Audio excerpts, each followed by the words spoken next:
Hi, my name's Willow. A few years ago, I contracted a pretty nasty case of the woke mind virus. And like Gregor Samsa before me, I woke up one morning to find myself transformed into a beautiful woman. Cockroach. He's a cockroach. Anyway, the 1991 thriller The Silence of the Lambs is a lot of things. Directed by Jonathan Demme, it was adapted from a Thomas Harris novel. It's a film that inarguably redefined the horror genre. It's also regarded as a feminist masterpiece. And it went on to take home 5 Oscars at the Academy Awards. In the 30 plus years since this film came out, the amount of praise that has been heaped on it is positively insane, and in my earnest opinion, it is all deserved. The Silence of the Lambs is exactly as good as everyone says it is. But is it transphobic? That is a question that has been asked, answered, and argued about by countless people, cis and trans alike, literally since the day the film first came out. There is no one definitive answer to that question, but hell, I'm gonna give it a go. So in this video, a trans woman reacts to The Silence of the Lambs, answering the question once and for all, is The Silence of the Lambs transphobic? Unfortunately, I do have 2 answers to this question, and those 2 answers are yes and no.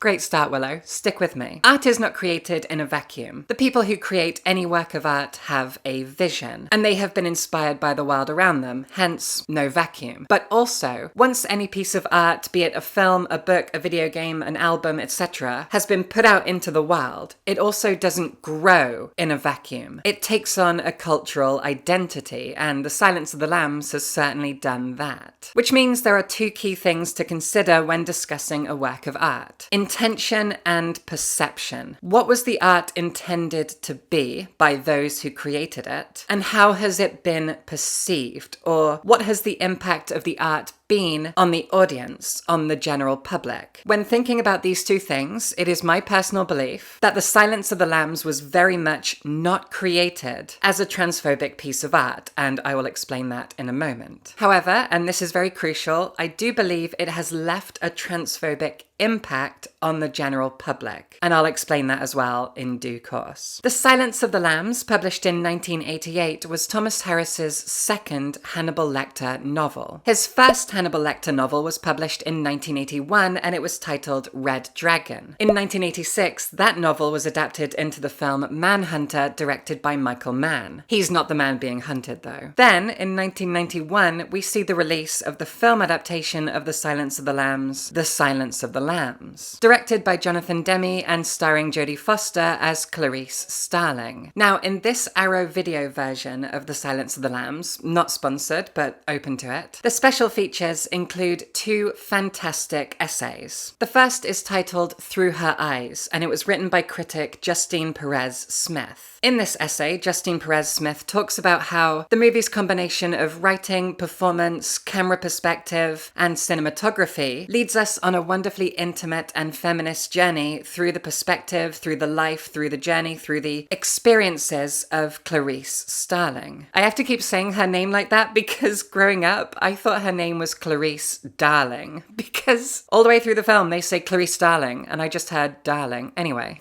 The second essay is titled Healing Humanity, and it's written by Willow Caitlin McClay. Great name, by the way. In Healing Humanity, Willow Caitlin McClay touches on both the way in which Clarice Starling is portrayed in the film and the metaphors surrounding her growth, and also the depiction of the iconic Buffalo Bill villain character. In The Silence of the Lambs, Clarice Starling is a fledgling FBI agent, and the story focuses on her personal journey of growth through her encounters with 2 dangerous men, Hannibal Lecter and the aforementioned Buffalo Bill. Lecter himself is a serial killer and convicted cannibal who is serving out a sentence in the basement dungeon of a castle-like asylum, and she spends several lengthy scenes in the film having detailed conversations with him about basically psychological profiles, including her own. She kind of offers herself up to Hannibal Lecter as a curious subject, someone that he he takes a kind of scientific but also personal curiosity towards, in exchange for him helping her with the case of Buffalo Bill, a killer who is currently at large, has so far killed 3 women, and whose MO has kind of been solidified at this point. He always kidnaps a woman of a certain size, keeps her alive for 3 days, before killing her, and then stripping her of some of her flesh after death. Why is he doing this? Well, obviously, he is Frankensteining himself a female skin suit. Now, it is well established at this point that Buffalo Bill, alongside Leatherface from the Texas Chainsaw Massacre and Norman Bates from Alfred Hitchcock's Psycho, was inspired by the real-life killer Ed Gein, who himself was creating a skin suit out of his female victims' bodies. And the depictions of these killers and their behaviors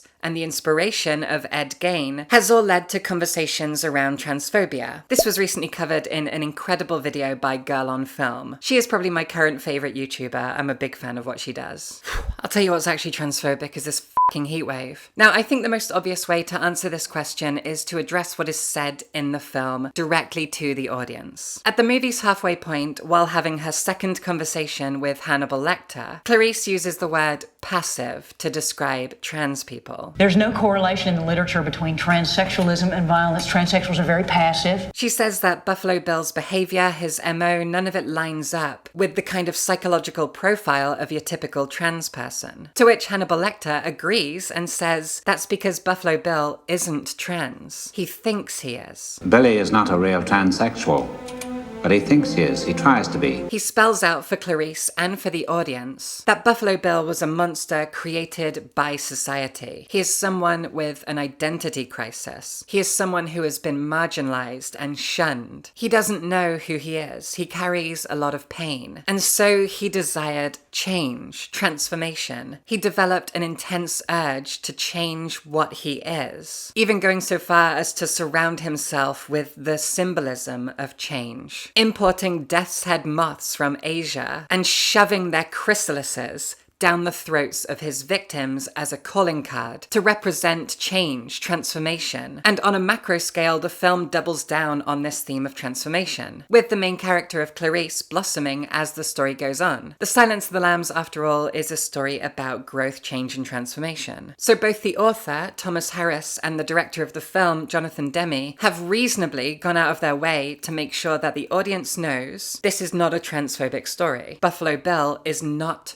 trans. He is desperate to try and figure himself out, to carve out a fresh identity, to transform himself into something else. However, like I said, it was while I was listening to Maclay's essay, Healing Humanity, that I got thinking about a possible transphobic undertone in the film that I'd never really considered before. Maclay opens her essay by citing that Jodie Foster once said that her favorite female director is Jonathan Demme, meaning here that Jonathan Demme is a feminist who created feminist works of cinema. So much of the framing of the film is pitting Clarice against the masculine world she is forced to move through, both in her personal and her professional lives. There's a famous shot at the beginning of the film where she enters an elevator, and standing at 5'3", she is surrounded by massive men all wearing red polo shirts, and these men tower over a Jodie Foster who only reaches their shoulders. They look like the cast of Predator. And of course, this and many other shots were done very intentionally to demonstrate the struggles of a woman in this situation, in this job, in this role, in this society, to move forward, to make progress, to just exist and do her job. Again, in her essay, Maclay talks about how we had a decade of horror movies through the 80s where women were victims, women were final girls. Actresses became known as scream queens. And then in 1991, we get Jodie Foster, a queer woman, winning an Academy Award for playing a woman who isn't empowered in any masculine sense. She is not a strong woman in the sense that she exhibits masculine strength, which is so often the kind of girl boss approach of acting like a man in a man's world. No. Clarice grows as a woman, as a human being, as an FBI agent, and so on, in spite of this masculine patriarchal society that she exists within. And as I was listening to this essay, way, I got thinking of that final showdown between Clarice and Buffalo Bill, where they fire at each other and he goes down. And I thought, here is an argument that transphobic people could make using the narrative and framing of this film to prove that it is in fact transphobic. And this is the argument as I see it. Buffalo Bill is framed as a kind of foil to Clarice. They are similar in some ways, opposites in others. They're both going through journeys of change. One is the good guy, one is the bad guy. One is the white hat, one is the black hat, and so on. And the kind of turf argument, not just transphobic argument, but specifically trans-exclusionary radical feminist argument that you could make is that throughout the film, we watch Clarice blossom as a woman in a man's world, struggling and struggling and struggling, while the villain of the piece, her opposite, her foil, is a man pretending to be a woman, killing women, wearing their skin, torturing, abusing, imprisoning, kidnapping these women.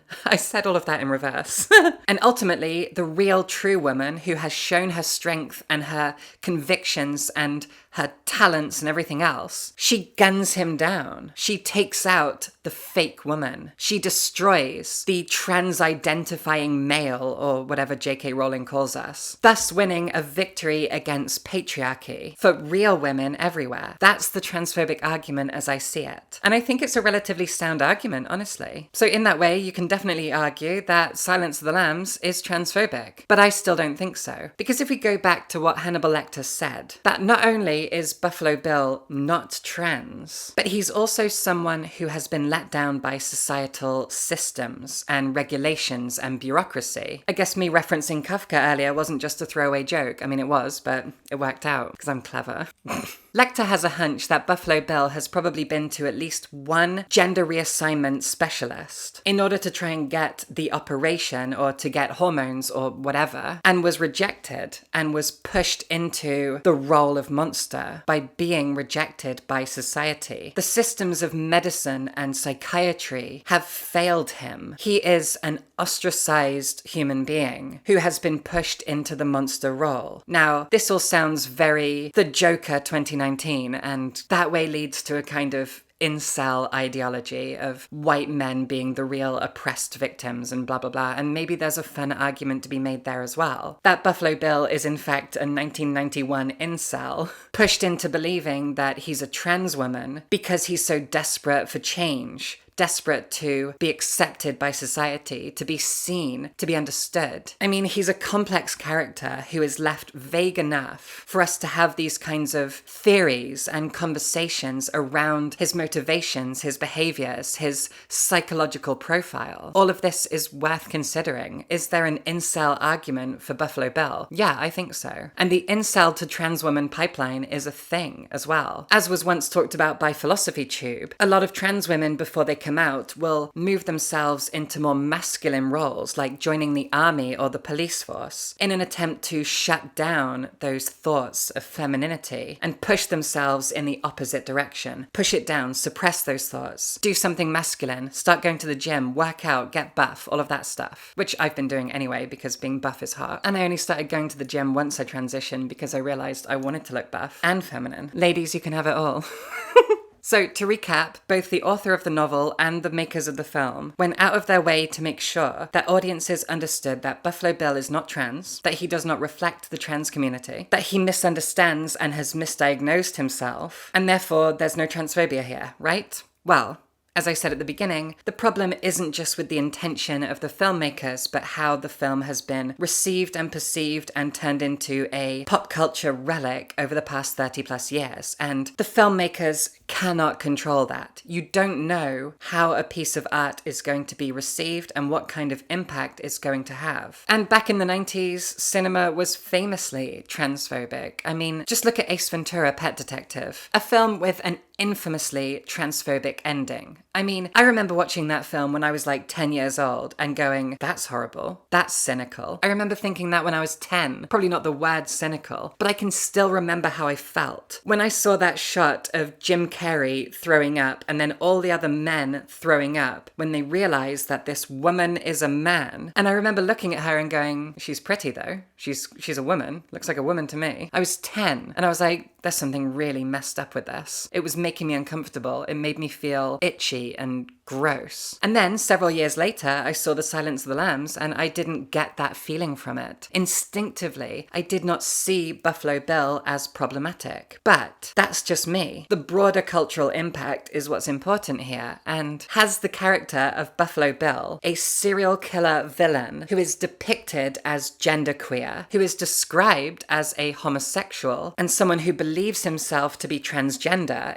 how much damage has he done as a character, as a cultural icon? I would argue quite a bit, because it's that conflation. Even if the film says to you outright, he's not trans, there's still that conflation between the visual imagery of him, famously the scene of him dancing, and us voyeuristically watching him dance with his stuff tucked between his legs. People are going to conflate that with the trans community and go, Buffalo Bill is an unhinged, dangerous, mentally ill killer who thinks he's a woman. Therefore, men who think they're women are dangerous like Buffalo Bill. It is that simple. If the on-screen depiction of a transcoded character is Buffalo Bill, rather than, say, any positive depiction of trans people, which were few and far between, especially in that era, I mean, what are people supposed to think other than trans people are dangerous? Because we are so often, and when I say we, I mean all of us, all of society, we are so easily led by fictional depictions of things. At some point very soon on my main channel, I'm going to be making a video about how William Golding's novel The Lord of the Flies is nonsense, and I hate it, and it's had such a terrible impact on our culture because people use The Lord of the Flies as some piece of evidence that we are all brutal, unhinged, feral creatures under 2 layers of skin, just fear and rage and anger bubbling under the surface, and all it would take is 5 days on an island for a group of schoolboys to lose their minds, paint their faces, and start killing each other. That novel is problematic in so many ways, but the way in which it has warped our minds into thinking a certain way about human behavior, it's ridiculous. The Lord of the Flies is a novel by an abusive alcoholic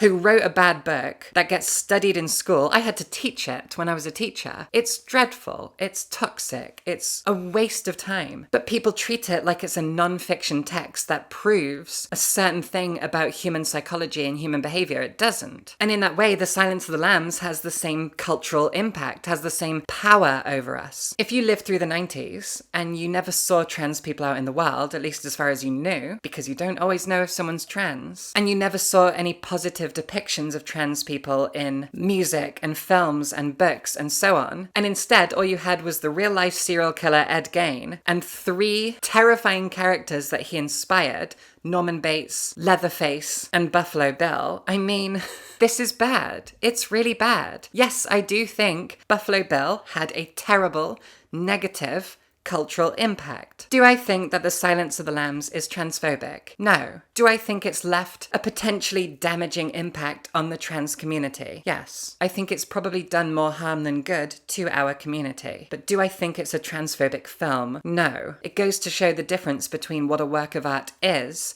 and what it can do. They're different. And that is something always worth remembering when we discuss art. Thank you. I still don't have a sign off, but if this is your first time seeing one of my videos, this is my second channel. I have a main channel, you can go check that out. Willow Talks Books. I have a Patreon, it has a Discord, lots of benefits, lots more videos coming on this channel. I'm really having fun talking about film here. I'm keeping it up. I'm gonna try and do 1 video a week. Let's see how it goes. And subscribe for films. Bye.